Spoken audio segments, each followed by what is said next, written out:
नमस्कार बंधुगण। मैंने हाल ही में देखा कि कुछ लोगों को बातें करते करते उसका पति नहीं है, उसके कपड़े हम कैसे ले सकते हैं, उसके वस्त्र हम कैसे पहन सकते हैं, वो शुभ नहीं माने जाएंगे, उसका हम कोई चीज़ नहीं लेंगे। और उसके बाद गहने की बात चली तो घर परिवार के सभी लोग लेने तैयार हैं।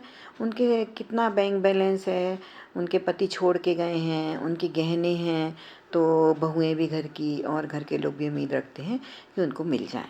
और कपड़ों के जब बात चलती है तो वो कहती नहीं, वो शुभ नहीं है। तो गहने उनके शुभ हैं, कपड़े उनके शुभ नहीं हैं। ये बात मुझे कुछ समझ में नहीं आई।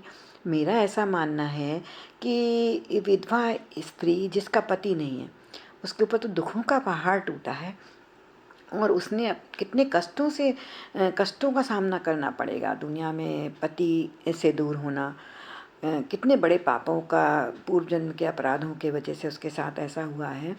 तो हमको उसको हमेशा इज्जत देनी चाहिए, मान सम्मान देना चाहिए। और किसी विधवा की कभी भी हमको बद्दुआ या ऐसा उसके दिल को तड़पाने वाली कोई बात नहीं करनी चाहिए। हमेशा ऐसे कोशिश करनी चाहिए कि वो प्रसन्न रहे, उनका दिल खुश रहे और उनका आशीर्वाद हमको मिलता रहे।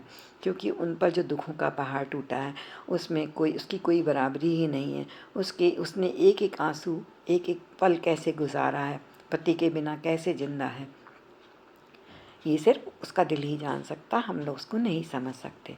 तो हमारी मान्यता इन सब को छोड़कर अब पूर्वज लोग भी कई ऐसे कहा करते हैं और हमारे संत लोग भी ऐसी बातें बताते हैं कि विधवा का श्राप लेना बहुत बुरी बात है। विधवा के संग बुरा व्यवहार कभी भी ना करें। उसके जो एक एक आंसू हैं वो उसके तो पूर्व जन्मों के पापों को धो ही देते हैं। जो पति के बिना वो रहती है, उसका एक एक आंसू, उसके पूर्व जन्म में जो भूले चूके भी उससे अपराध हुए हैं उनको सबको धो देते हैं।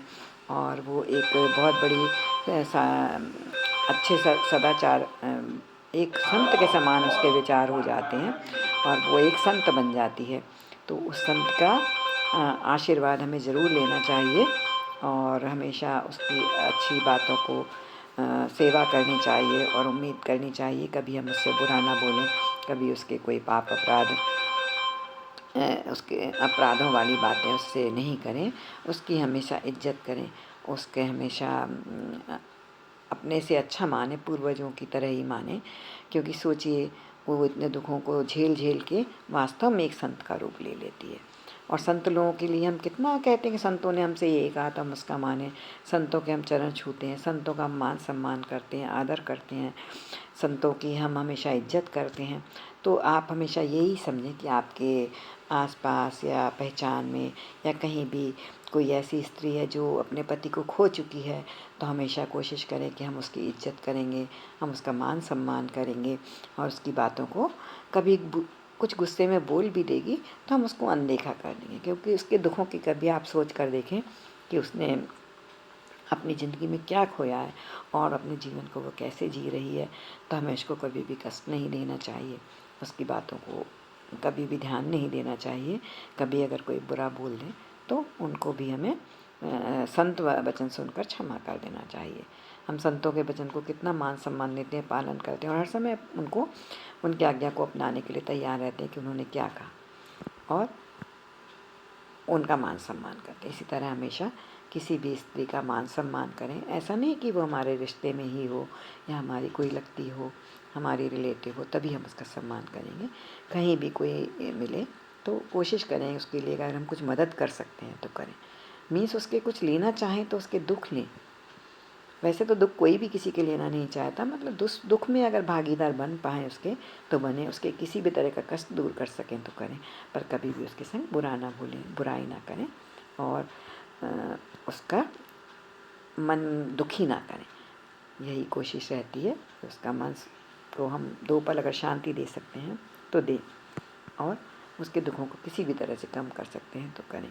हमारे समाज में ऐसे लोग हैं, बहुत कुछ करते भी, ऐसा नहीं है, मान सम्मान भी करते हैं, लेकिन उसके बाद जो ये प्रथा मैंने देखी, नहीं उसको शादी ब्याह में उसका कोई रिस्पेक्ट नहीं किया जाता, वो विधवा है, थोड़ा सा अच्छे कामों से उसको दूर रखा जाए, ये हमारी बहुत गलत मान्यता है। ऐसा हमको कभी नहीं सोचना चाहिए, ना ही ऐसा करना चाहिए। वो भी एक इंसान है, उसने तो दुनिया का इतना बड़ा दुख देखा है, अपने प्राण समान पति को खोया है। तो कभी भी ऐसे विचार अपने मन में ना रखें, अपने मन के विचारों को पवित्र करें, अच्छा रखें और सम्मान करने की कोशिश करें कि हम सभी का सम्मान करेंगे। आज शुभ अशुभ तो कुछ भी नहीं होता। देखिए, किसी का पति है तो वो शुभ हो गया और किसी का पति नहीं है तो वो अशुभ हो गया। जबकि ये देखें वो कितना दुखी इंसान है।